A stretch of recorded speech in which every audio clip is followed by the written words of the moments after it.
नमस्कार, मैं गिरीश बब्बर। आज सहारनपुर के जनमंच पर एक शाम बाबा साहब डॉक्टर अम्बेडकर के नाम कार्यक्रम अभी शुरू होने वाला है और मैं आपको सीधे वहीं कार्यक्रम में लेके चलता हूं। मैं आपको पहले पूरा पंडाल दिखा देता हूं कि कैसा है यहाँ पर, क्या व्यवस्था की गई है। ये आप बड़ी बिल्डिंग जो देख रहे हैं ये जनमंच की है सहारनपुर के, और ये जो गेट आप सजा हुआ देख रहे हैं जहाँ लाइट अभी चल रही है, मैं इस गेट के अंदर से ही अब एंट्री करूँगा। तो चलिए आप मेरे साथ बने रहिएगा, बहुत अच्छी वीडियो आज बनने वाली है। बाबा साहब के प्रोग्राम यहाँ पे चल रहा है इस समय, और यहाँ पर ये पुलिस की व्यवस्था,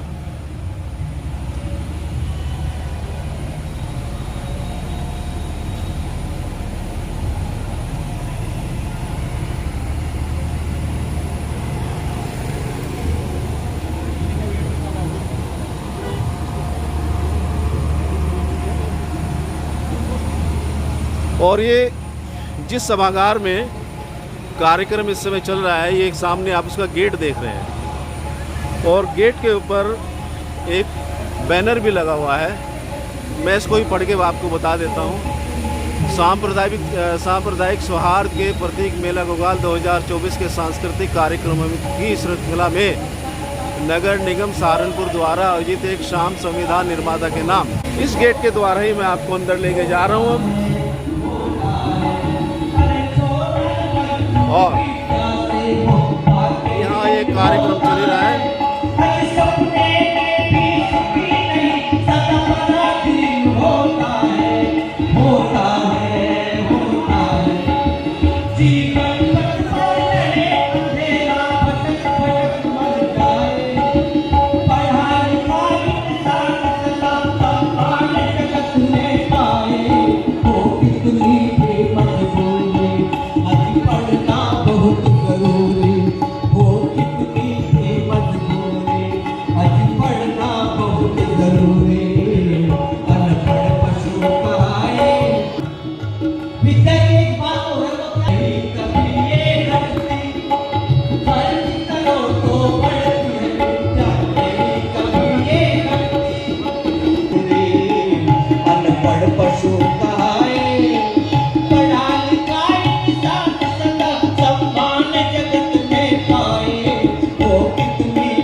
भाई साहब थोड़ा आगे आ जाइए। हाँ जी, ऐसा भी तो होना था। ये आज के कार्यक्रम में एक स्मृति चिन्ह के रूप में दिया जा रहा है, जिस पर कॉन्स्टिट्यूशन ऑफ इंडिया प्रीएम्बल्स यानी भारत का संविधान उद्देश्य का लिखा हुआ है। आज बाबा साहब के इस कार्यक्रम में मंच का जो अंदर का ये आप दृश्य देख रहे हैं, पूरा खचाखच भरा हुआ मंच। और मैं आपको बताऊं, मैं आज भाई अजब सिंह जी से आग्रह करता हूं मंच पाए। और भाई आज हम दोनों आए हुए हैं यहाँ पे बाबा साहब के प्रोग्राम को देखने के लिए। करता हूँ मंच पर पधारे, बहुत अच्छा लग रहा है भाई। नहीं जी, हमारे बीच में भाई जयराम गौतम जी मौजूद हैं, उनसे भी आग्रह करूँगा वे भी मैं पधारे। सभी लोगों से अनुरोध करता हूँ कि आप भी आए।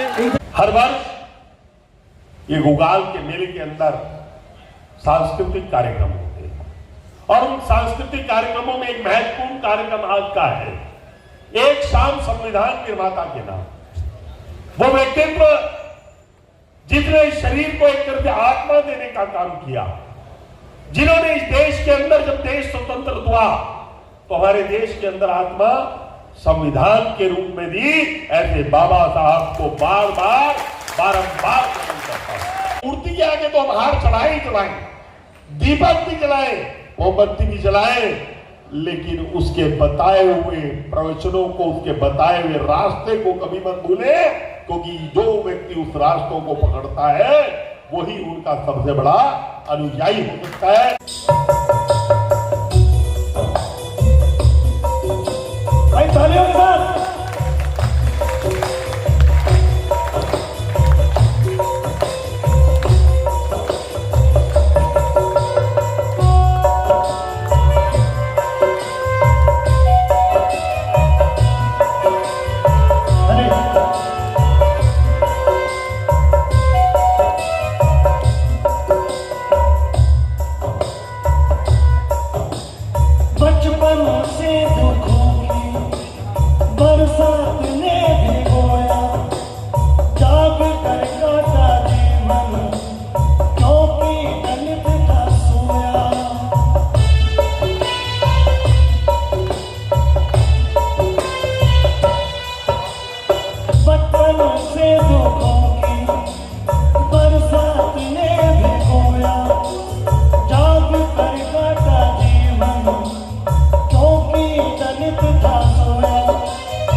जने 3 साल खुद लिखी शुद्धों की शान।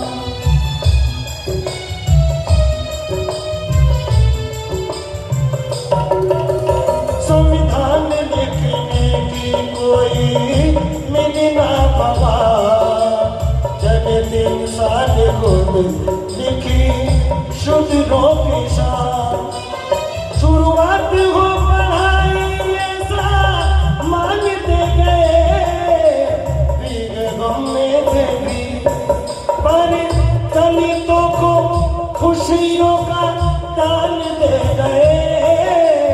भीग गम में थे भी पर दलितों को खुशियों का दान दे गए।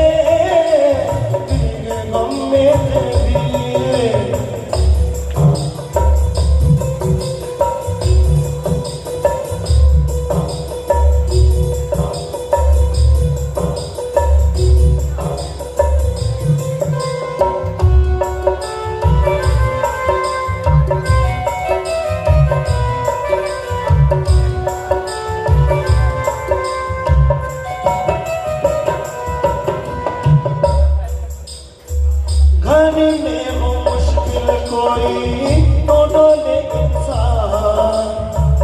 अपने दुखों की ओर दिया ना था ध्यान।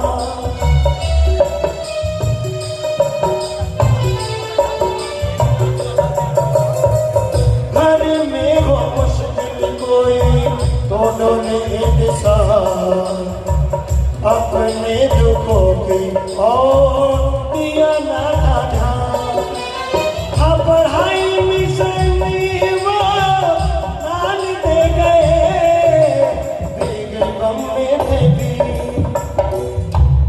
दलितों को खुशियों का दान दे गए। भीग गम में थे भी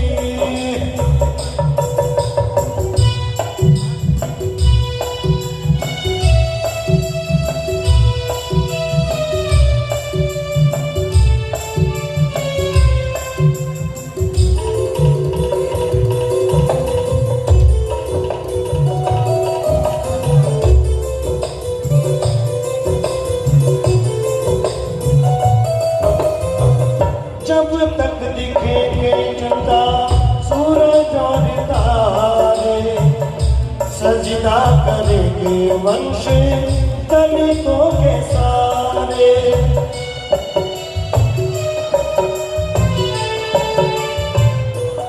ओ जब तक दिखेंगे चंदा सूरज और तारे, सजना करेंगे वंश दलितों के सारे। कि तो मेरा जुआ ऐसा गुणगान दे गए, तेरे गम में थे भी। पर दलितों को खुशियों का दान दे गए, तेरे गम में थे भी। पर दलितों को खुशियों का दान दे गए। और देखिए, जो बाबा साहेब से प्यार करते हैं वो एक बार मेरे साथ मिलकर ताली बजाएंगे, जो बाबा साहब से प्यार करते हैं। के गम में थे भी, पर दलितों को खुशियों का दान दे गए। के गम में थे भी, पर दलितों को खुशियों का दान दे गए। गम में थे भी, गम में थे भी, गम में थे भी।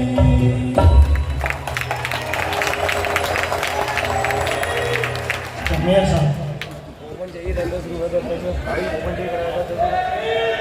हाँ एक बार बोलिए, जय जय जय जय भीम। सबको यथोचित अभिवादन के साथ अपनी बात शुरू करता हूं। मैं आप लोगों से एक बात कहना चाहता हूं, मुझे पता नहीं कि किसके पास कितना समय है। मैं आयोजकों से कहूंगा कि मैं लगभग 8 से 10 मिनट बोलूंगा, ठीक है? और मंजूर है 8 से 10 मिनट में यदि ऊपर होता है मुझे रोक लीजिएगा, ठीक है? तो मैं अपनी बात शुरू करता हूं। मुझे सिर्फ एक बात का थोड़ा सा कष्ट हो रहा है, जो मैं कहना चाहता था। हमारे माननीय नगर विधायक चले गए। बाबा साहब अम्बेडकर के विषय में जब बात होती है, कहीं ना कहीं इतिहास ने और हमारे वंचित समाज ने एक बहुत बड़ा अन्याय बाबा साहब अम्बेडकर के साथ किया। उन्हें यह कह के कि दलितों के मसीहा बाबा साहब अम्बेडकर। यदि आप सही मायनों में बाबा साहब अम्बेडकर की बात करना चाहते हैं तो भारत की संपूर्ण मानव जाति के मसीहा बाबा साहब। मैं एक बात मैंने कई मंचों से कही और उसे पुनः दोहराता हूं। हमारे बीच में हमारे महापौर, वो भी डॉक्टर है, डॉक्टर अजय सिंह जी। वहां हमारे भाई डॉक्टर महेश चंद्र भाई थे, तो वो भी डॉक्टर है। हो सकता है पंडाल में यहाँ और भी कई डॉक्टर हो। बायोलॉजी की एक परिभाषा के अनुसार जब मानव को परिभाषित किया जाता है, मानव में और जानवर में कुछ एक भेद है, नहीं तो कोई ज्यादा भेद नहीं है। मानव जो है 2 लेगेड एनिमल है, 2 पैरों पर चलता है, और पशु जो है वो 4 लेगेड एनिमल है, वो 4 पैरों पर चलता है। मानव 2 पैरों पर चलने के कारण उसका पोस्चर इरेक्ट है, वो सीधा खड़ा हो सकता है, और सीधा खड़ा होने के कारण वो दूर तक देख सकता है, और दूर तक देखने के कारण उसका मस्तिष्क अधिक विकसित है। यदि इन सब बातों को मानव से हटा दिया जाए, इन मापदंडों को हटा दिया जाए, तो मानव में और जानवर में कोई भेद नहीं है। तो बायोलॉजी की उस परिभाषा के अनुसार, जीव विज्ञान की उस परिभाषा के अनुसार, हर व्यक्ति जो भारत की धरती पर रहता है और अपने आप को मानव कहता है, चाहे वो किसी जाति का हो, किसी धर्म का हो, किसी संप्रदाय का हो, वो बाबा साहेब अम्बेडकर के योगदान से अछूता नहीं है। इसलिए बाबा साहेब अम्बेडकर मात्र दलितों के मसीहा नहीं थे, बाबा साहेब अम्बेडकर भारत की संपूर्ण मानव जाति के मसीहा थे। मुझे बार बार समझाया गया यहाँ आने से पहले कि बाबा साहब अम्बेडकर के विषय बात करनी, कोई इधर उधर की बात नहीं करनी। मैं भी इधर उधर की बात नहीं करूंगा, सिर्फ बाबा साहब अम्बेडकर की बात करूंगा। मैं एक बात और कहना चाहता हूं कि जब इस समाज में सामाजिक समरसता की बात होती है, तो सामाजिक समरसता से पहला पायदान सामाजिक न्याय का है। और जब हम सामाजिक न्याय की बात करते हैं, तो इस देश में वो मसीहा पैदा हुआ जिसने असमानता को कलम के एक बार से खत्म कर दिया।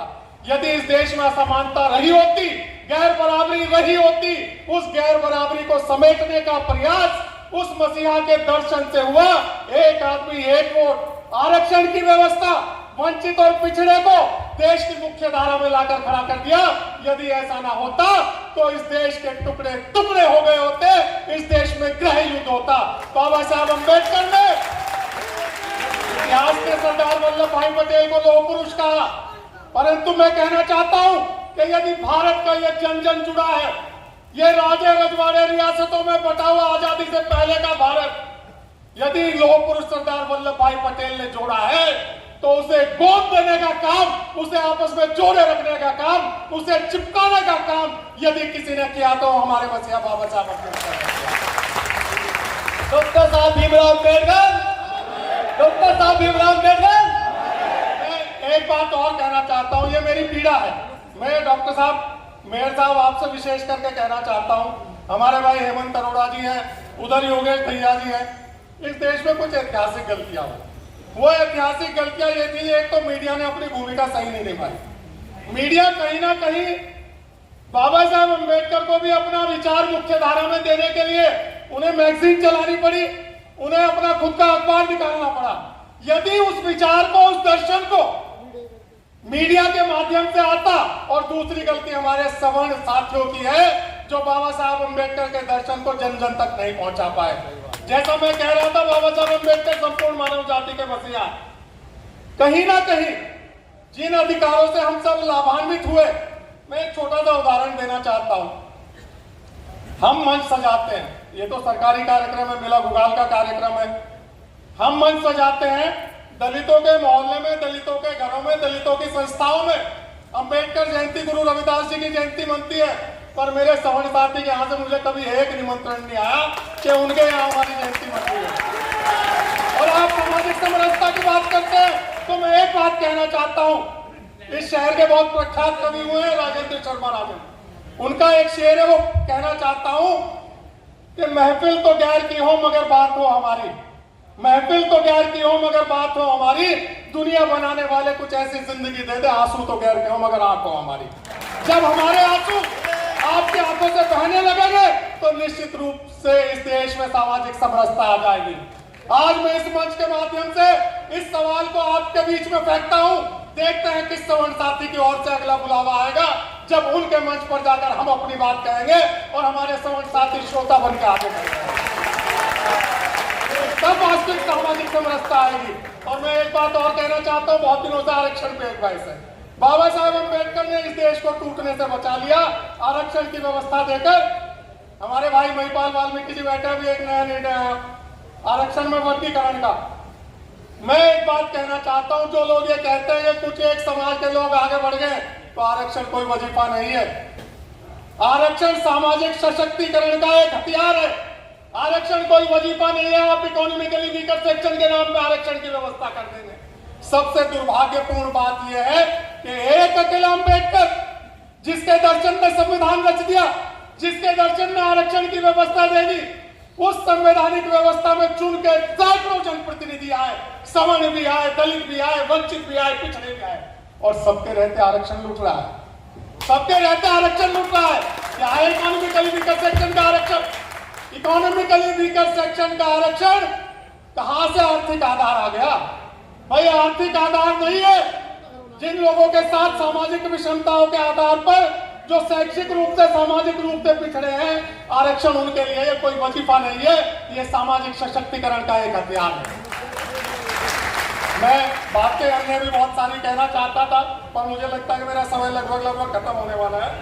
मैं एक बात और कहना, चलिए ठीक है, मैं एक बात और कहना चाहता हूं कि आज भी मीडिया उस बात को पूरी तरह से अन्याय कर रहा है, तो हमारे सवर्ण साथियों की जिम्मेदारी ज्यादा बन जाती है कि वो बाबा साहेब अम्बेडकर के उस दर्शन को, उस सर्वांगीण दर्शन को, जिसमें आप भी हैं, हम भी हैं, सब है, उस दर्शन को देश की मुख्य धारा तक पहुंचाए। हम गुणवत्ता वाले लोग हैं। 650 साल पहले गुरु रविदास जी कह रहे थे कि रैदास ने ब्राह्मण पूजिए जो होवे गुणहीन, पूजा चरण चंडाल के जो होवे गुण परवीन। हमारे मसीहा बाबा साहब अम्बेडकर की गुणवत्ता का डंका यदि इस देश का हर नागरिक इस बात पर गर्व महसूस करता है कि विश्व गुरु होने का गौरव भारत को प्राप्त है, तो वो यदि किसी के बलबूते पर प्राप्त है, तो मानव जाति के उस मसीहा बाबा साहब अम्बेडकर के बलबूते पर प्राप्त है। बाबा साहब, बाबा साहब, बाबा साहब। एक बात और कहना चाहता हूं भाई महेश चंद्रा जी भी हैं, डॉक्टर अजय सिंह भी हैं, कोई पीएचडी वाला साथी हो तो हाथ उठा दे एक बार। बहरहाल कभी कोई दिखाई नहीं दे रहा। मैं ये कह रहा हूं कि एक डॉक्टरेट करने में आदमी की जान निकल जाती है, एक डॉक्टरेट करने में आदमी की जान निकल जाती है। और क्या गुणवत्ता रही होगी बाबा साहेब अम्बेडकर की और उनके व्यक्तित्व की कि उन्हें कोलंबिया यूनिवर्सिटी ने एक पीएचडी अलग से इसलिए अवार्ड कर दी कि उस यूनिवर्सिटी के इतिहास में, उस विश्वविद्यालय के इतिहास में सबसे बढ़िया शोध कार्य, सबसे बढ़िया पीएचडी किसी की थी तो डॉक्टर अम्बेडकर की थी। आज यदि आप यहाँ से जाएं तो इस बात को अंगीकार करके जाएं कि हम गुणवत्ता वाले लोग हैं, इस गुणवत्ता के परचम को जिंदा रखना है। और आने वाले समय में जब हमारा आरक्षण सिकुड़ रहा है, निजी क्षेत्र बढ़ रहा है, ऐसी सूरत में सिर्फ और सिर्फ टिकने का अगर एक मंत्र है तो वही है जो गुरु रविदास जी ने दिया था, जो बाबा साहेब अम्बेडकर ने दिया, वो शैक्षिक गुणवत्ता का मंत्र है। बहुत सारे नौकरी पेशा लोग आए हैं, आपसे एक आखिरी बात कह के अपनी बात समाप्त कर रहा हूं। बाबा साहेब अम्बेडकर ने कहा कि शिक्षित बनो, संगठित बनो, संघर्ष करो, परंतु शिक्षित होने में और साक्षर होने में बड़ा फर्क है।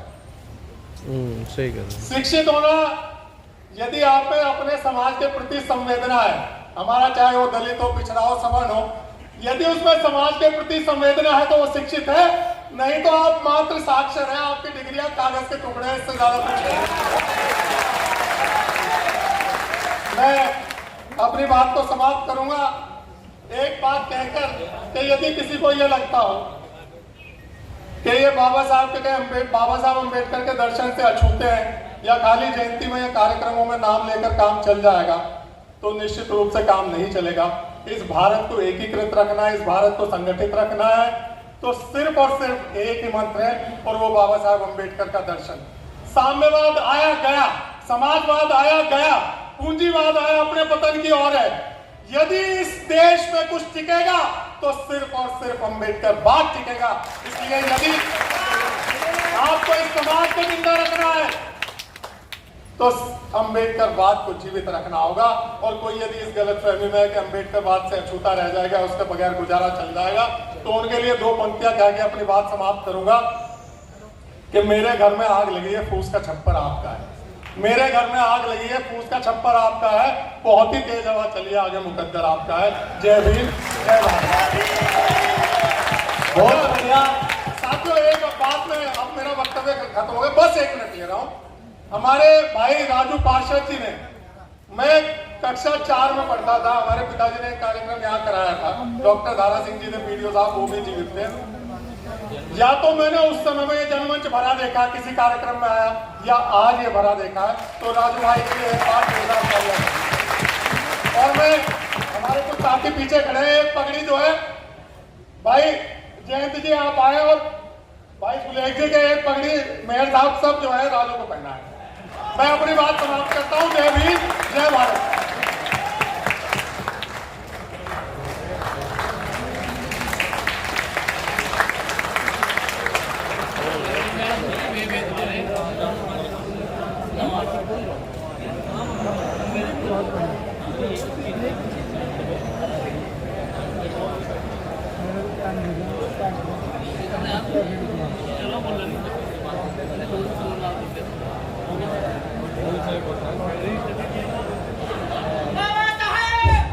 बाबा साहब भीमराव अम्बेडकर, बाबा साहब भीमराव अम्बेडकर, बाबा साहब भीमराव अम्बेडकर।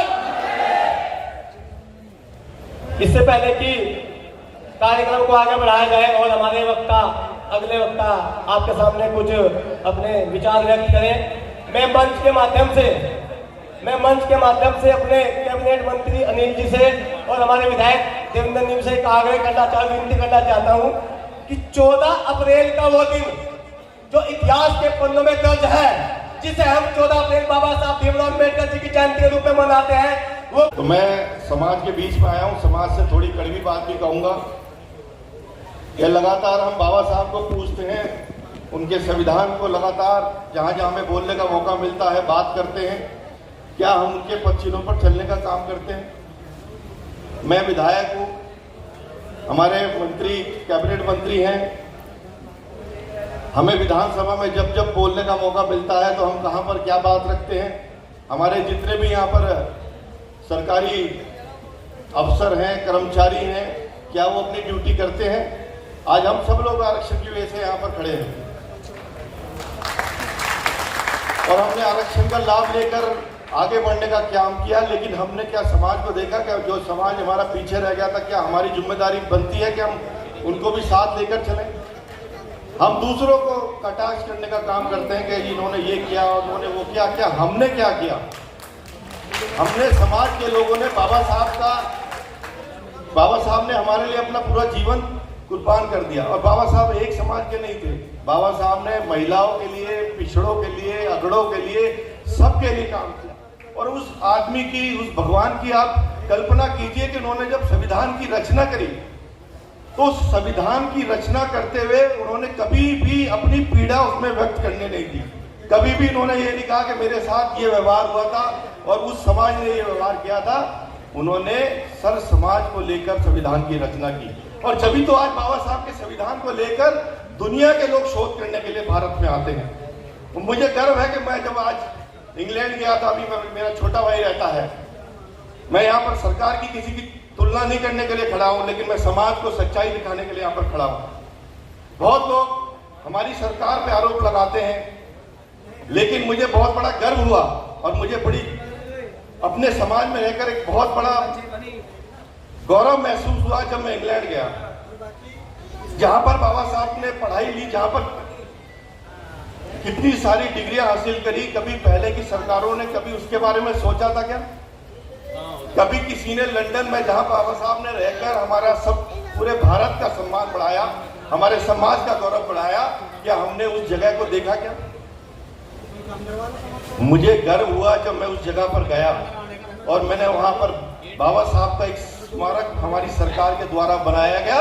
और अगर बच्चे वहां जाकर पढ़ाने का काम करते हैं, उनको पूरी सुविधा हमारी सरकार ने वहां दे रखी है।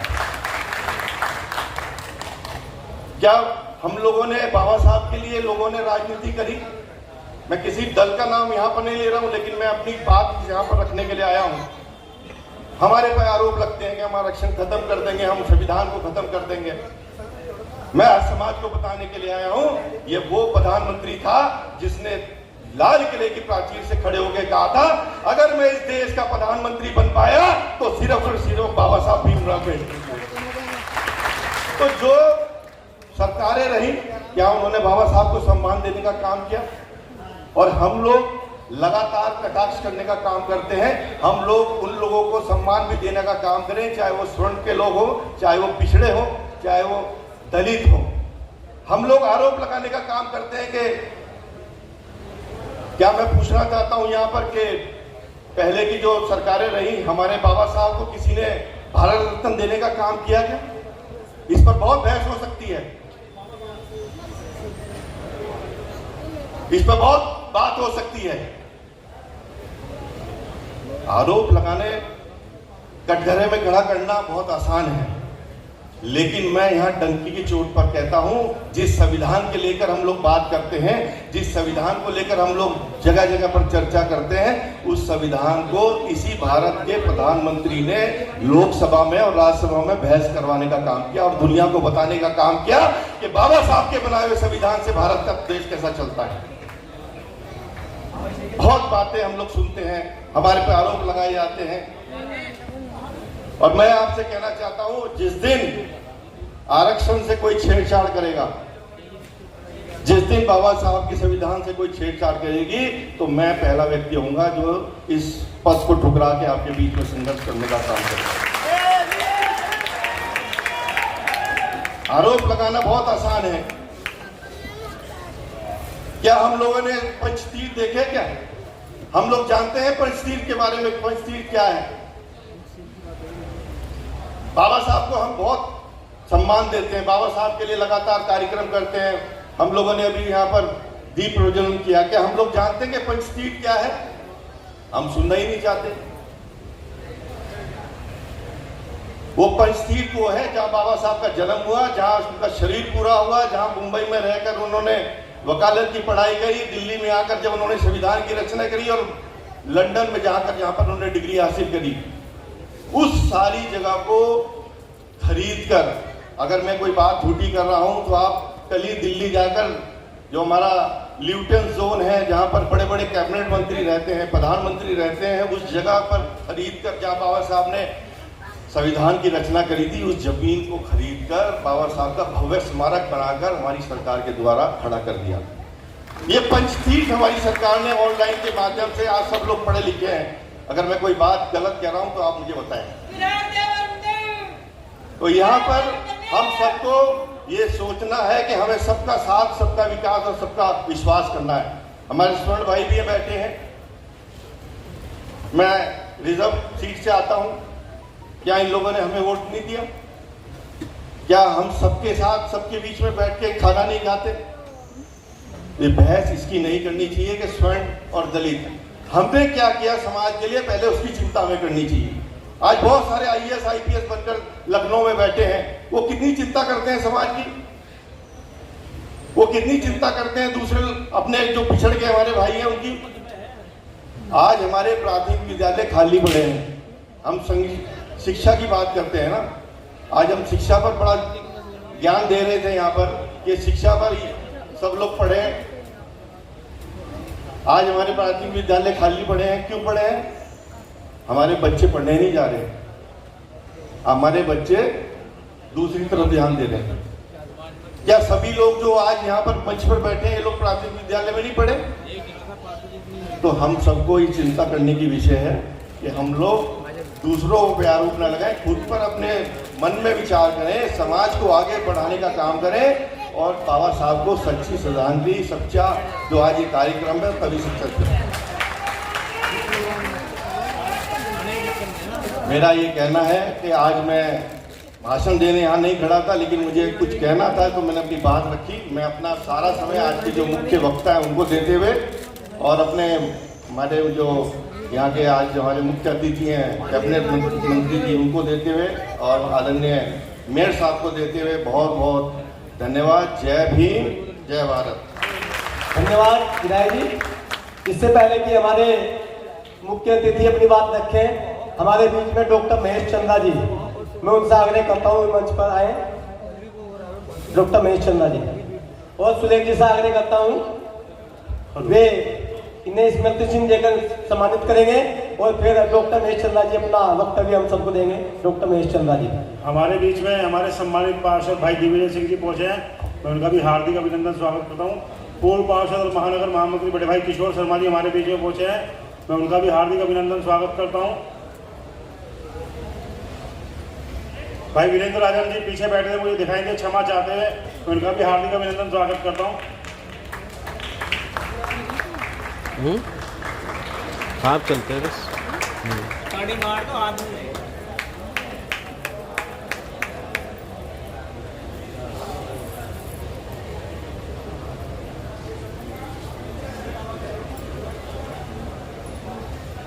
चले महापौर साहब, मेला के जो हमारे मित्र हैं सतीश गौतम जी, माननीय विधायक जी और बाकी लोगों की तरह एक बहुत बड़ा प्रखर वक्ता नहीं हूँ, तो मैं अपनी बात लिखित में लेके आया हूँ। और जो लिखित में मेरी बात है वो ये है कि डॉक्टर अम्बेडकर ने संविधान सभा में जो अपना एक भाषण दिया था लास्ट के समय 25 नवंबर 1949 को, उसमें उन्होंने 3 बातें मुख्य रूप से कही थी। वैसे तो बहुत लंबा भाषण था, उसमें 3 चीजें हैं जिस पर मैं प्रकाश डालना चाहता हूँ। मैं अपनी ओर से नहीं कह रहा हूँ, जो भी चीजें वो कॉन्स्टिट्यूएंट असेंबली का भाषण है वहाँ है, सब चीजें हैं, उसमें मेरा कोई रोल नहीं है। नंबर 1 उन्होंने कहा था समाज में जो व्याप्त है सामाजिक समानता होनी चाहिए, राजनीति की नहीं। दूसरी उन्होंने कहा था व्यक्ति पूजा से हमें बचना चाहिए। तीसरी चीज वो कही थी उन्होंने लोकतंत्र कैसे मजबूत हो उस दिशा में हमें बढ़ना चाहिए। तो 3-4 चीजें थी उनके भाषण के कुछ अंश से मैं पढ़ना चाहता हूँ। जो 26 जनवरी 25 नवंबर 1949 को संविधान सभा में उन्होंने कुछ पंक्तियां कही थी, उनमें से कुछ पंक्तियों को मैं सिर्फ पढ़ूंगा।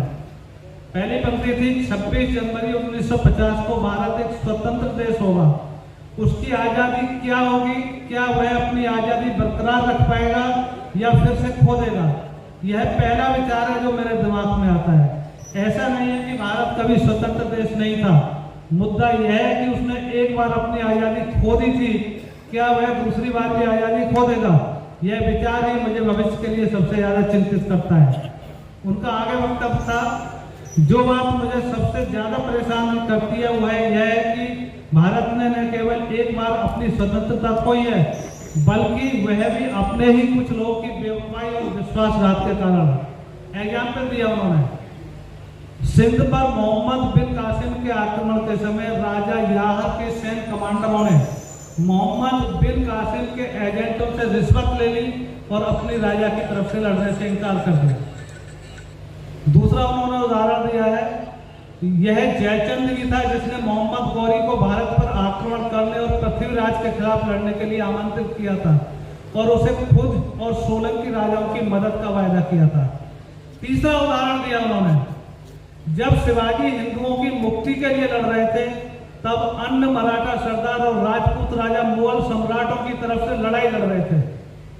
अगला उदाहरण उन्होंने दिया संविधान सभा में, जब अंग्रेज सिख शासकों को नष्ट करने की कोशिश कर रहे थे तो उनके प्रमुख कमांडर गुलाब सिंह चुप बैठे थे और उन्होंने सिख साम्राज्य को बचाने में मदद नहीं की।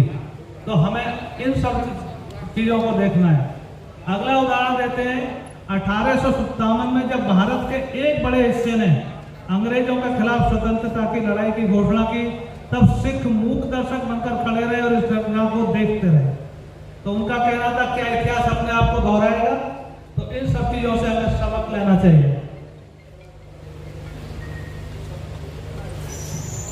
उनके भाषण में सिर्फ 3 ही चीजें ले रहा हूं, भाषण तो उनका बहुत लंबा था, 1.5 घंटे का। अगला उन्होंने कहा था, जाति और धर्म के रूप में हमारे पुराने शत्रुओं के अलावा हमारे पास कई राजनीतिक दल होंगे जिनके राजनीतिक धर्म अलग अलग और विरोधी होंगे। क्या भारतीय देश को अपने धर्म से ऊपर रखेंगे या धर्म को देश से ऊपर रखेंगे? एग्जाम्पल पाकिस्तान है। पाकिस्तान इज इस्लामिक रिपब्लिक, हम लोग सब लोग जानते हैं, और वो लोकतांत्रिक देश के रूप में कभी नहीं सफल हो पाएगा। उनका कहना था, धर्म को देश से ऊपर नहीं रख सकते, धर्म हमेशा देश से नीचे रहेगा। तो अगर स्टेट धर्म के नीचे रहेगा तो उसका बर्बाद होना निश्चित है, जैसे पाकिस्तान हो गया। इंडिया इसलिए सर्वाइव कर रहा है क्योंकि इसने देश को ऊपर रखा और धर्म को नीचे रखा। हमारे संविधान में धर्म की व्यवस्था है, वो धर्म की व्यवस्था ये है कि आपका व्यक्तिगत मामला है, वो स्टेट उसको स्पॉन्सर नहीं करता है।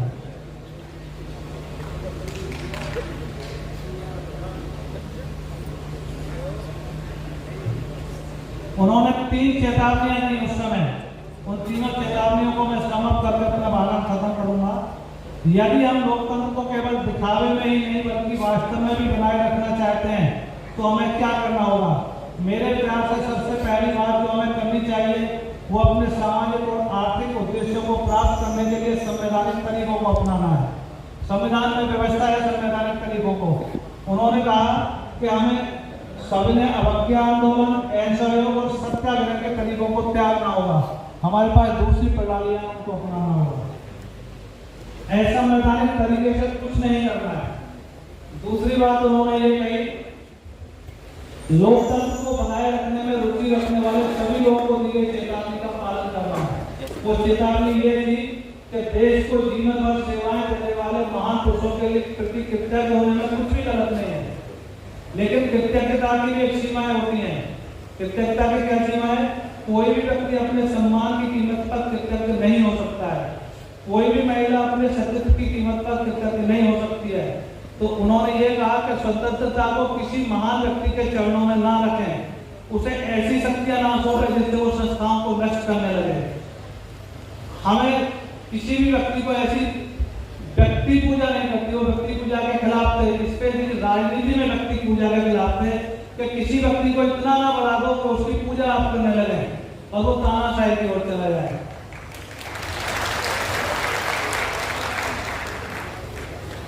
तीसरी बात जो उन्होंने चेतावनी दी थी उस भाषण में वो ये थी कि हमें केवल राजनीतिक लोकतंत्र से संतुष्ट नहीं होना चाहिए, हमें अपने राजनीतिक लोकतंत्र को सामाजिक लोकतंत्र भी बनाना चाहिए। राजनीति में राजनीतिक लोकतंत्र तो घोषित हो गया देश, एक वोट का अधिकार मिल गया। अंबानी का भी एक वोट है, प्रधानमंत्री साहब का भी एक वोट है, मेयर साहब का भी एक वोट है, मंत्री जी का भी एक वोट है, लेकिन सामाजिक लोकतंत्र नहीं है। तो सामाजिक लोकतंत्र को बनाने के लिए जो पिछड़े लोग हैं, जो दलित लोग हैं, उनको भागीदारी सुनिश्चित करनी चाहिए। उसके लिए संविधान में जो आरक्षण का प्रावधान किया गया है उसको पूर्ण रूप में लागू करना चाहिए। ये 3 चेतावनियां थी। धन्यवाद। धन्यवाद। आज जिस कीर्ति पुरुष विभूति के बारे में हम यहाँ खड़े हुए हैं, जैसे महेश जी कह रहे थे, कितना भी समय बोलने का है। आज दुनिया में आज की तारीख में भी कितने ऐसे देश हैं जिनके पास अपना संविधान नहीं है, और बहुत सारे ऐसे देश हैं जिसमें कॉलोनियल व्यवस्था लागू रही स्वतंत्रता पूर्व, वे भी हमारी तरह गुलाम थे, उन्होंने ब्रिटिश सरकार का अडॉप्ट कर लिया। ये यूरोप के उस देशों को अडॉप्ट कर दिया। तो आप ये समझ सकते हैं दुनिया के उन देशों में से भारत है जिसके पास न केवल बाबा साहब द्वारा लिखित संविधान है, तो दुनिया का सबसे बड़ा हस्तलिखित कैलिग्राफी में लिखा हुआ सिद्धांत था। और ये संभव हुआ सिर्फ बाबा साहब के कारण। तो आज भी वह व्यवस्था का अमल। एक लेखिका है, पूर्व में लोकसभा में सांसद थी, कानपुर से सांसद थी, सुभाषी देवी। उन्होंने एक आर्टिकल लिखा, टाइम्स ऑफ इंडिया में आर्टिकल पब्लिश हुआ। वो आर्टिकल का मजमून कुछ ऐसा था, हुई गुजर आरक्षित कौन है। सुभाषी देवी जी आप सब जानते हैं, नेताजी सुभाष चंद्र बोस की आर्मी में कमांडर बनी पुत्री है। पैदा हुआ धनाढ्य परिवार में, और पैदा होना किसी के अपने कंट्रोल में नहीं हुआ। पैदा हुआ, उसके अंक आए 27। धन था तो विदेश के किसी विश्वविद्यालय में उसकी भर्ती हो गई और वो बन गया जो भी बनना था। एक समाज के ऐसे परिवार में जिसमें शिक्षा का अभाव है, शिक्षा नहीं मिली, लगातार तरह तरह से प्रहार होते हुए, और एक बच्चा वहां पैदा हुआ, उसके नंबर थे 29। यह हो रहा है, आप पूरा आसपास में देखते हो। और अगर उसको किसी व्यवस्था के कारण कहीं पर दाखिला मिल जाता तो आरक्षित कौन था इन दोनों में से? वो धनाढ्य परिवार में पैदा हुआ बच्चा, या ये उस परिवार में पैदा हुआ बच्चा जो दशकों से सदियों से प्रहार से पीड़ित था। मैं एक बात से सतीश भाई विनम्रता पूर्वक आपसे भिन्नता रखता हूं, आपने क्या समझता नहीं है। समझता है क्योंकि आप जेनेटिकली पुत्र ज्ञानचंद लाल जी के, मैं वैचारिक रूप से उनका पुत्र, इसलिए भिन्नता रखता हूं। बचपन में आपको उन्होंने लाड प्यार से ज्यादा पढ़ाया होगा, लेकिन बचपन से मैं भी उन्हें देख के बड़ा हुआ। तो आज देश जहां खड़ा है, इस तरह की सशक्त शक्ति के साथ खड़ा है आज देश, कि अभी भाई पंचतीर्थ की बात कर रहे थे, बाबा साहब की जन्मभूमि, दीक्षा भूमि, शिक्षा भूमि, महाकल्याण भूमि, सभी भूमि को जिस किसी ने पंचतीर्थ बनाने का कार्य किया वह इस देश का यशस्वी प्रधानमंत्री है। और कभी आपने देखा 2014 में यशस्वी प्रधानमंत्री जब देश की संसद में जाता है, संसद को नमन करता है, कहता है इस देश का सबसे बड़ा धर्म राष्ट्रता और इस देश की सबसे बड़ी धार्मिक पुस्तक बाबा साहब द्वारा रचित भारत का संविधान। अब बात कर रहे थे कि महिलाओं को अधिकार नहीं मिला, हो सकता है कम मिला हो, नारी मंदिर की मैं बात नहीं कर रहा, लेकिन इस देश की मुखिया, इस देश की राष्ट्रपति महामहिम मुर्मू जी आदिवासी समाज से आती है। यह है बाबा साहब के संविधान।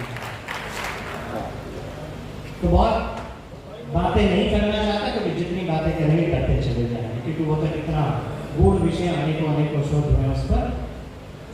पुनः भाई अनिल जी को बहुत बहुत धन्यवाद, इतना कीमती वक्त उन्होंने निकाला हम सबके बीच आए, और इतनी बड़ी संख्या में आगे लोग ये अपने आप बता रहे हैं कि देश सशक्त है। बाबा साहब की चिंता जरूर थी, उसमें एक चिंता और थी बाबा साहब की, वो चिंता ये थी कि मैं संविधान को लिख रहा हूँ, मुझे पता नहीं आने वाले लोकतंत्र में इस संविधान को इसी स्वरूप में स्वीकार करेंगे या नहीं करेंगे। ये उन्होंने चिंता जाहिर की थी उसने अपने 1.5 घंटे के भाषण में। तो कभी कभी ऐसा लगता है कुछ लोग भटका रहे थे, संविधान वैसे ही रहने वाला, किसी की हिम्मत नहीं है संविधान का। जैसे लिंग भाई कह रहे थे, अगर संविधान से कोई छेड़छाड़ करेगा या किसी ने भी कोशिश कभी की है तो हम सब लोग एक तरफ आके इसको कोई संविधान में छेड़छाड़ नहीं कर सकता। उन्हें आप सबके चरणों में नमन करते हुए, और बहुत वक्त हो गया अनिल जी हमारे पीछे, उनको सुनने के लिए हम सब मुकाबले हैं। मैं उनसे अनुरोध खुद करना चाहता कि भाई अपनी वाणी से हम सबको नमन करें। देश के संविधान के निर्माता डॉक्टर भीमराव अम्बेडकर जी की विचार गोष्ठी में हम लोग यहाँ शामिल हैं। हम उनको नमन करते हैं अनेकों महापुरुष देश में हुए, मान्यवर काशीराम साहब हुए, जिन्होंने सामाजिक न्याय की लड़ाई तो लड़ी, लेकिन इस देश के दलितों को, पिछड़ों को, उनमें एक राजनीतिक चेतना भी जगाने का काम किया। हम उनको भी नमन करते हैं। मैं एक महापुरुष को और नमन करूंगा। जितने भी लोग हम लोग यहाँ बैठे हुए हैं, हम बाबा साहब के अनुयायी हैं। मोस्टली हमारे अन्य समाज के लोग, अन्य समाज के लोग भी वो मौजूद है जो बाबा साहब को कहीं ना कहीं मानते हैं। वो यहाँ है। मैं चौधरी चरण सिंह जी का नाम लूंगा। डॉक्टर अंबेडकर ने अपने जीवन में रहते तो हम सब लोगों के लिए लड़ाई लड़ने का काम किया ही है, क्योंकि हम लोग ऐसे परिवेश से निकल कर आए कि हमने जब सार्वजनिक जीवन में हम लोग आए तो हमने बाबा साहब को पढ़ा, इसके अलावा किसी और महापुरुष की तरफ हमारा दिल और दिमाग गया ही नहीं। ऐसा नहीं है, और भी महापुरुष हैं जिन्होंने समाज के लिए, देश के लिए, सभी के लिए काम किया है। मैं जिनका नाम ले रहा हूं, चौधरी चरण सिंह जी, सामाजिक न्याय की बड़ी लड़ाई उन्होंने लड़ने का काम किया। बड़ी, हमारे समाज के लोग गरीब लोग हैं, हैंड टू माउथ हैं, मजदूर पेशा है, जमीन ज्यादा नहीं है। 60 के दशक में वो मुख्यमंत्री रहे इस प्रदेश के, 2 बार रहे।